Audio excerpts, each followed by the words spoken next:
चुनाव आयोग ने की 16वें लोकसभा चुनाव के कार्यक्रम की घोषणा। 7 अप्रैल से 12 मई के बीच 9 चरणों में होंगे आम चुनाव। मतगणना 16 मई को। पहला चरण 7 अप्रैल को, दूसरा 9 अप्रैल, तीसरा चरण 10 अप्रैल, चौथा चरण 12 अप्रैल, पांचवा 17 अप्रैल, छठा 24 अप्रैल, सातवां 30 अप्रैल, आठवां 7 मई और 9वां 12 मई को होगा।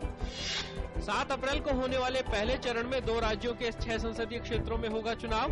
9 अप्रैल को होने वाले दूसरे चरण के लिए 5 राज्यों के 7 संसदीय सीटों पर होगा चुनाव।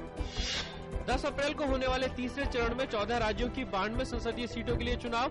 12 अप्रैल को चौथे चरण में 3 राज्यों के 5 संसदीय सीटों पर होगा चुनाव।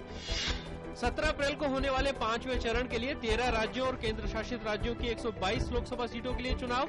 24 अप्रैल को छठे चरण में 12 राज्यों के 117 लोकसभा सीटों के लिए होगा चुनाव। 7वें चरण के लिए 30 अप्रैल को 9 राज्यों के 89 सीटों के लिए चुनाव। 7 मई को 8वें चरण के लिए 7 राज्यों के 64 लोकसभा सीटों के लिए होगा चुनाव। 12 मई को होने वाले आखिरी चरण के लिए 3 राज्यों के 41 संसदीय क्षेत्रों में होगा चुनाव। नक्सल प्रभावित छत्तीसगढ़ में 11 सीटों के लिए 10, 17 और 24 अप्रैल को 3 चरणों में होगा चुनाव।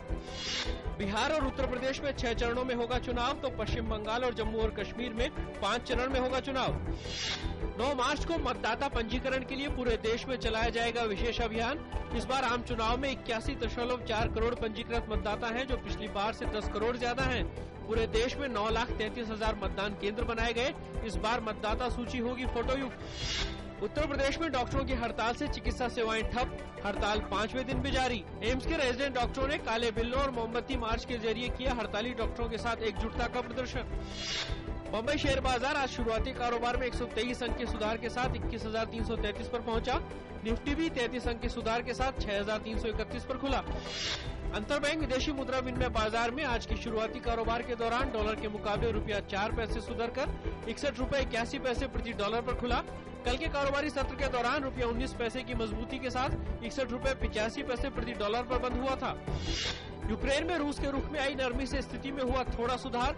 रूसी राष्ट्रपति व्लादिमीर पुतिन ने कहा, सेना को अंतिम विकल्प के रूप में किया जाएगा इस्तेमाल। अमेरिकी विदेश मंत्री जॉन कैरी ने कीव पहुंचकर सहायता का दिया आश्वासन। तेजाब हमले की पीड़िता और ऐसे हमलों के खिलाफ चलने वाले आंदोलन की अगुवा लक्ष्मी को अमेरिका में प्रतिष्ठित international women of courage award से नवाजा गया।